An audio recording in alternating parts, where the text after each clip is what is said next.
अन्याय करा, अत्याचार करा। यूपी की रामपुर लोकसभा सीट पर मुकाबला अब की बार बेहद दिलचस्प है।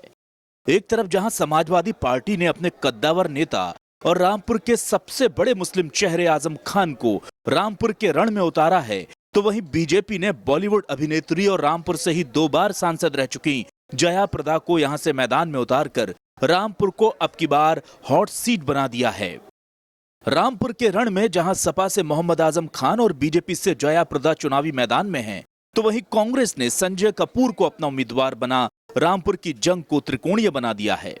लोकसभा चुनावों के मद्देनजर फिलहाल हम लोग रामपुर पे हैं और रामपुर की जनता इस बार क्या सोच रही है, क्या उसके दिमाग में है, ये हम जानने का प्रयास करेंगे।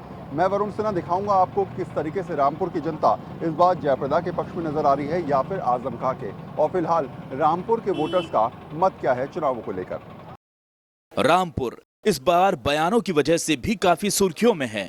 खासकर आजम खान का एक बयान तो देश भर की मीडिया की सुर्खियां बना कि इनके जो खाकी रंग का है, जिसके बाद चुनाव आयोग ने कार्रवाई करते हुए आजम पर 3 दिनों के लिए बैन भी लगा दिया था। इधर आजम के बयान और उन पर इलेक्शन कमीशन की कार्रवाई को जया प्रदा ने अपना सियासी हथियार बनाते हुए हर चुनावी मंच से आजम पर पलटवार करने का कोई मौका नहीं छोड़ा। रामपुर वालों, उत्तर प्रदेश वालों, हिंदुस्तान वालों, उसकी असलियत समझने में आपको 17 बरस लगे। मैं 17 दिन में पहचान गया कि इनके जो खाकी रंग का है। लानत है मुझे इस तरह के भाई कि कोई भाई इस तरह का टिप्पणी कर सकता है। भाई हो तो ऐसा होता है, नहीं चाहिए मुझे ऐसे भाई।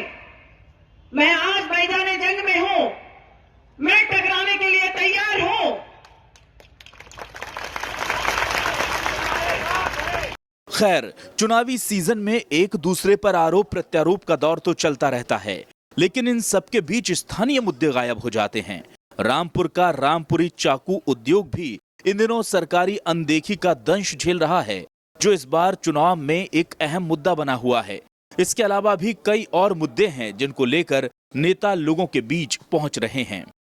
नेता चुनने के बाद तो उनका एक प्रथम कर्तव्य होता है, एक लक्ष्य होता है, तो उसको हम लोगों को सामना करना होगा। बहुत जटिल समस्याएं हैं, ऐसा नहीं है कि रामपुर में कोई समस्याएं नहीं है, सब खुशहाल है, ऐसा नहीं होता है। तो उसको हम लोगों को फेस करना, तो या तो मुझे आजम खान से लड़ना है या मुझे समस्या से लड़ना है। तो समस्याओं को अगर जो समाप्त करना हो तो आजम से लड़ना ही है। वैसे तो रामपुर के रण में अब की बार 11 उम्मीदवार मैदान में हैं, लेकिन मुख्य मुकाबला बीजेपी की जया प्रदा और सपा के आजम खान के बीच ही है। रामपुर के रण में जो 11 उम्मीदवार हैं, उनमें से 8 उम्मीदवार मुस्लिम समुदाय से आते हैं। इन सब के बीच सपा प्रत्याशी आजम खान के बेटे अब्दुल्लाह आजम को उम्मीद है कि उनका परिवार रामपुर में रचा बसा है। वो यहाँ के मुद्दों को काफी हद तक समझते हैं, लिहाजा रामपुर की जनता उनके पिता आजम खान को सांसद जरूर बनाएगी। चुनाव दुगनी ताकत से लड़ेंगे और दुगनी ताकत के साथ जीतेंगे भी।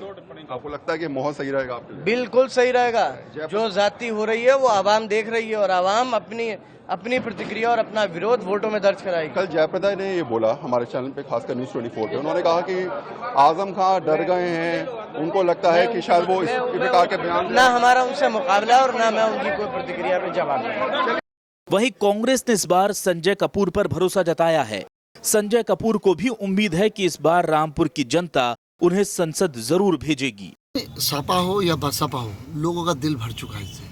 सपा ने पिछली गवर्नमेंट में जिस तरीके से आजम खान ने अन्याय करा, अत्याचार करा, उससे लोग बहुत त्रस्त हैं। और जो मौजूदा हमारे भाजपा की सरकार है, उसके प्रत्याशी जो हैं, उनका अब हाल ये है कि 10 साल सांसद रही, 5 साल फिर उन्होंने गैप कर दिया, दूसरी जगह जाकर लड़ गई, फिर वहाँ कई जगह और नहीं मिले लड़ने की, तो यहाँ आ गई।